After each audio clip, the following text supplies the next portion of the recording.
How's it going, everybody? This is TheRedHeadGamer, and I would like to welcome you back to, I believe this is the 9th part of my Kaiserreich playthrough as Mexico. I really hope it is the 9th part, because if not, I'm really gonna look stupid when this gets uploaded. So anyway, as you last saw, we just made an alliance with Canada, and now we are currently fighting against the combined syndicates of America in order to overthrow their little communist American government and install a full power dictatorship inside of America as Mexico. So yeah, as you can see here, we're kind of fighting against some of their forces and pushing them back a bit. I don't have too many forces though, so some of my borders are open and they're making their way in, but at the same time they're not really doing much, so yeah, I should be able to take them out pretty easily here. They also have to worry about Canada to the north here pushing in on them, so they should fall soon here. I kind of cut out a little bit because it was pretty boring, honestly. Wasn't much to talk about or show. So yeah. As you can see, there's big ol' little fights going on. I'm winning most of them, but the syndicates are taking some of my provinces and I don't exactly care for that. But hey, what can you do? You know, they're communists, man. They're trying to distribute the provinces equally amongst the proletariat or something, I don't know. You know, I had a chicken wrap today and it was amazing. I mean, I usually get a grilled chicken wrap, but I ordered it differently today. Today I got it with bacon, jalapenos, American cheese, lettuce, onion, and barbecue sauce, and let me tell you, it was amazing. I also had them toasted this time, so like it was warm, and that the flour tortilla was actually a little hard and crunchy, so it just added a bit of texture and flavor to the amazing food. I enjoyed it, as you can tell. It was very delicious. And the barbecue sauce brought out the spiciness inside of the jalapenos, so when I did bite in, dude, I got this really good spicy explosion of hickory barbecue in my mouth, and it was just amazing. Man, you know what sounds good right now? Just imagine a great, glorious taquito. I love taquitos. Taquitos are amazing, okay? This gas station I go to, well, I used to go to because I no longer live near it currently. It had the best taquitos ever. Oh man. I used to go in there and grab like a few. I also used to grab these things they called buffalo bites, which is basically chicken with like melted cheese in the middle. And it was like covered in Tabasco or something. I don't even know what they covered it in, but my god, it was amazing.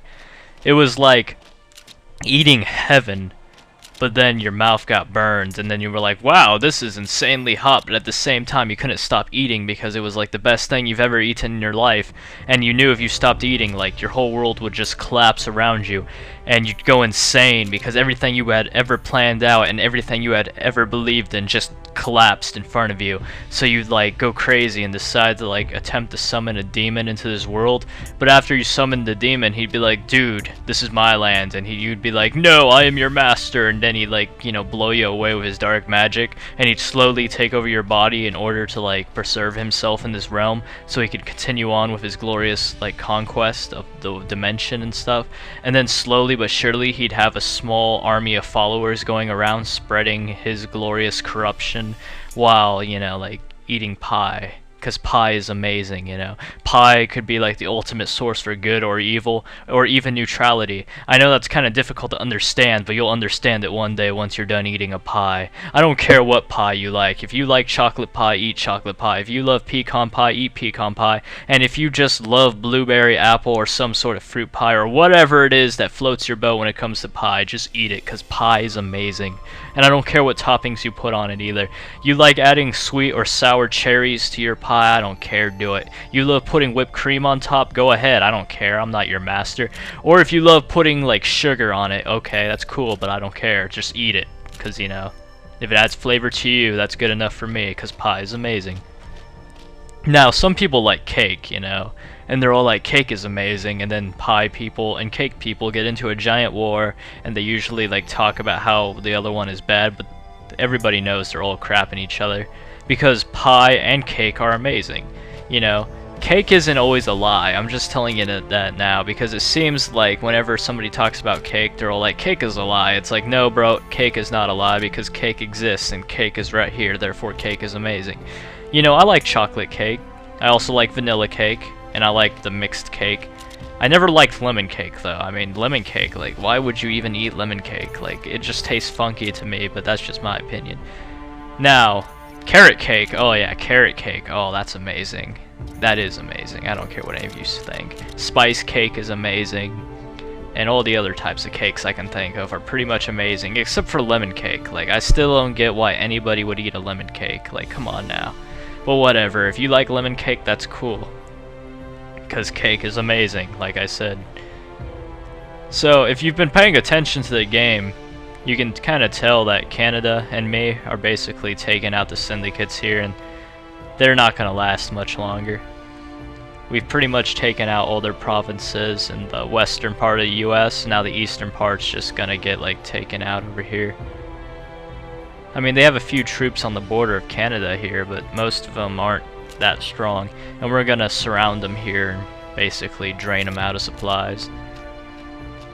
This is gonna be fun to watch. It's gonna be like watching a really bad horror movie and you know what's gonna happen, and you're like, dude, don't do that, and you know they do it anyway, and then you cry a little bit on the inside because your favorite character died a slow, horrible death, and all you can do is think about how he could have saved himself, like how your one simple choice that you created in your head could have saved him, but he refused to do it.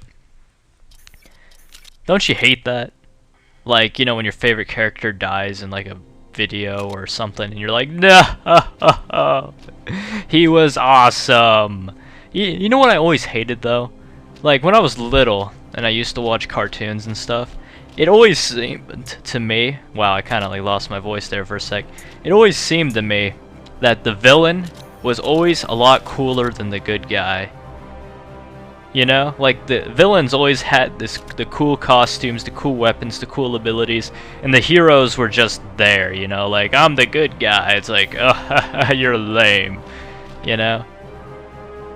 The only hero I could even say was pretty cool, actually two of them, were Spawn and the Punisher. I mean, the Spawn just because, well, he used powers from hell. I mean, come on now, that's awesome, you know, chains everywhere, and he like fought giant demons, and he like, you know, did all that crazy stuff. And the Punisher because, well, he had crazy tactics, man. I mean, you know, he wasn't some guy who was like, look at me, I have laser vision, or, you know, look at me, I can run 500 miles per second, or, you know, punch my hand through like a crazy metal wall. He was the guy who was like, look at this, I have an M16, and, you know, I'm gonna torture you until you tell me what I want, and then I'm gonna set up explosives everywhere, and I'm just gonna kill people because I hate them and they're bad. You know, that's awesome. That is just amazing, you know. I have no idea what I'm talking about right now. So let's look out my window today. From what I can see, there are absolutely no cars out, which is kind of shocking, being a college town and all. You know, it's probably because it's a weekend. Everybody's, you know, probably at home now. Or they're just somewhere partying. Yeah. You know how colleges are. I mean, you guys have seen all those college movies out there where they go out and do various illegal things and wreck their cars and, you know, find their true love and all that other crap that goes on. College ain't really like that. Don't let them fool you, I'm telling you now. It's like a glorified high school. I mean, seriously, they will say, like, that's the one thing I never understood about school, you know? Like, when you're in middle school, they're all like, we're preparing you for high school, you know? And they act like they're, you know, being total jerks to you because they're trying to prepare you for this horrible apocalypse type event that's gonna happen and, like, just completely change your way of thinking in life. And then you get to high school and you realize, wow, high school's actually a little bit more lenient than middle school, you know, and you're like nodding your head and you're just doing whatever. And then in high school they go, we're preparing you for college in the real world, man. You know, you gotta become a responsible adult and stuff, y'all. You know? Because if you don't, you're gonna be a total loser, man. And, you know, you're like, whatever, that's cool too, you know? And then you go through high school. And then you get to college finally. and you're like, wow, it's nothing like they've been telling me my whole life, you know? Like, I was always expecting college to be like the most stiff-neck place I've ever been in my life, you know, like blue-collar work job 24/7 a day, while my boss is like, you know, writing me 24/7 telling me I didn't do my work or something. But no, it's completely the opposite. You know, you still got to be responsible. I mean, don't get me wrong, you still got to do your stuff, you still, you know, got to do the homework, you still got to do your hands-on stuff if you got any of that. And you know, you got to make sure you keep up to date with that stuff. And you still got to get to work on time or school on time. You know, you get the idea. You know, you still got to have those basic responsibilities to pass. But it's not as, you know, hardline as they make it seem, you know. Nobody's going to, like, you know, kill you for, you know, like, I don't know. They're just a lot less, you know, strict. Like, heck, I can take Subway into my classroom. You know how amazing that is? Like, seriously. Like, every day I just order a sub or something, and I go into my classroom and I sit there and I eat it right in front of my instructor. My instructor doesn't care. You know why? Because he does the same thing. In fact, sometimes he orders himself a small pizza and he just opens it up in front of me and starts eating it right there. It's like, yeah, that's cool. It's actually pretty awesome. So as you can see here, New England has also declared war on the Syndicates, and they're starting to take some land. And we're pushing them out now. They aren't going to last much longer. They can always pull the whole, I'm a resistant warrior type card, but in the end they're just going to die. You know, I never understood that. Why do these people act awesome, you know? Like, I just don't get it. I mean, the AI in these games can be kind of stupid, and you know, instead of, you know, preventing more human loss, and like just surrendering because I totally have them beat and I'm gonna like blockade their nation to the point where there's nothing but starvation around them, but they still refuse to give up, you know? It's like, oh, look at you, you just, you know, took my capital, killed half my army, but I'm not giving up, man. I'm rejecting your peace offer. It's like, seriously. That's the one thing I hate about AI in like most strategy war games. They won't accept anything less but total annihilation, you know? Unless you totally annihilate them. I mean, like, you take their cities and burn their villages and kill their children, you know? They're not gonna do anything. It's like, come on, bro. I took your capital, my flag is up there, you know, I pretty much have all your land occupied except for this one city. Just surrender already. And they're like, no, we refuse the terms. It's like, okay, bro, play Macho Man all you want, but I'm still gonna burn your city, you know? It's just crazy. Or the AI does something really stupid, you know? Like, they have the perfect chance to do something, like flank you or surround you or, you know, just do something that could really mess with you, but they don't do it. They just sit there. Yeah. That's my little rant for today. Man, I love having a goatee. Because, like, whenever I think, I just stroke it, and it's, like, amazing. Gives me an epic feeling, good people.